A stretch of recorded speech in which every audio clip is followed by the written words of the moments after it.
somebody has anger and grief, or they're like, am I bipolar? I'm anxious and I'm tired and I'm anxious and I'm depressed, like sometimes people come in, they're like, tell me the truth, DeAnna, and they give me their risk.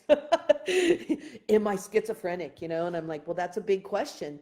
And I will tell you if you have those signs, and then we'll get somebody on board to see if you actually want to be diagnosed that or not, or is that true or not. And it's okay.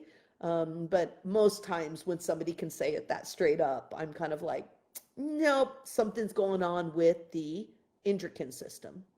So when we have these kind of vacillations, now it could be that you have an elemental imbalance, anger hot, grief wet. So if there's too much hot and wet, the more you change that in the body, you know, the more that anger grief might subside. And it was really part of the symptomology, since we have emotional and physical symptoms.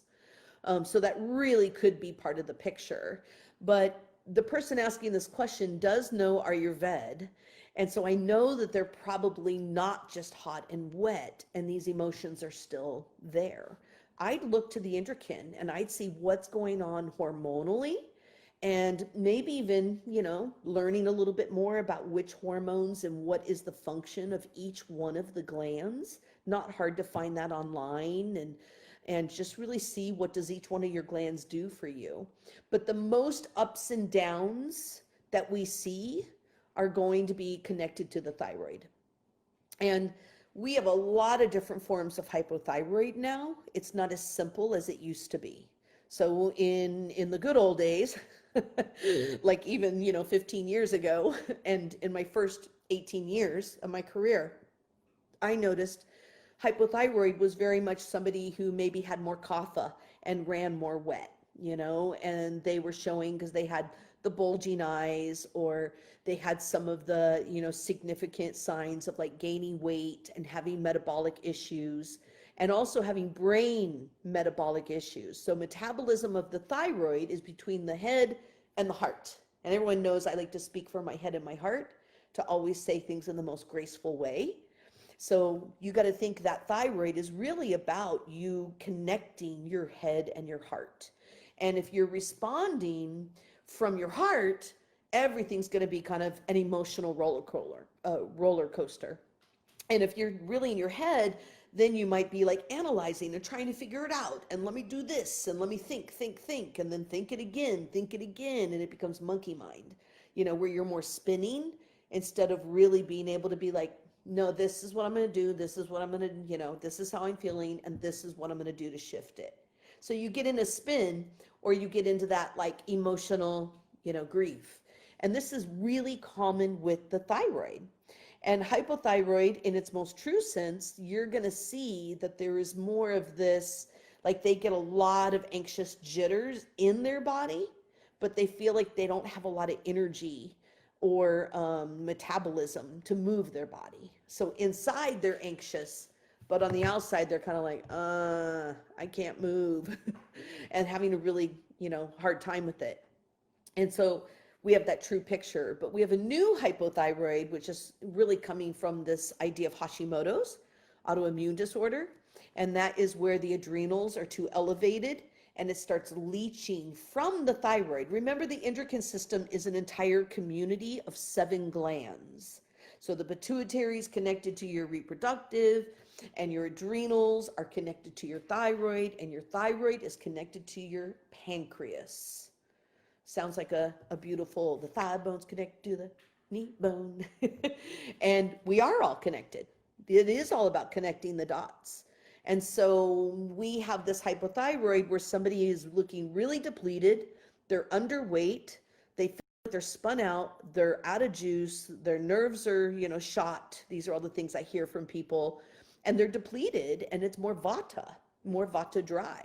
And yet they get the diagnosis of being hypothyroid. And then they're like, whoa, this doesn't add up. I don't look like that symptomology. It's an adrenal disorder. And so we really do have to be willing to say, how much is this more vata depleted, and your thyroid is, gone kaput, it's just ran out of juice, and that's going to show up as low. Hypo is low. And, and then how much of it is literally a metabolic issue true hypothyroidism, and that is going to look so much more kapha, and it's going to look so much more congested and blocked. So usually if somebody has hypothyroid, that is the very first thing I start assessing for them, so I know exactly how they got there. The last one in the thyroid picture is going to be the person who is very sensitive. You may not know if you're sensitive. Some people know they're sensitive to um, to the waves of Wi-Fi, and they can really feel it, and they can feel like electrical currents, and they can feel all the Wi-Fi currents moving through what we can't see. That is all amongst us everywhere at this point. And they may, some people are kind of freaked out about it, and it becomes more psychosomatic and a psychology base, and other people have no idea they're affected. And they are.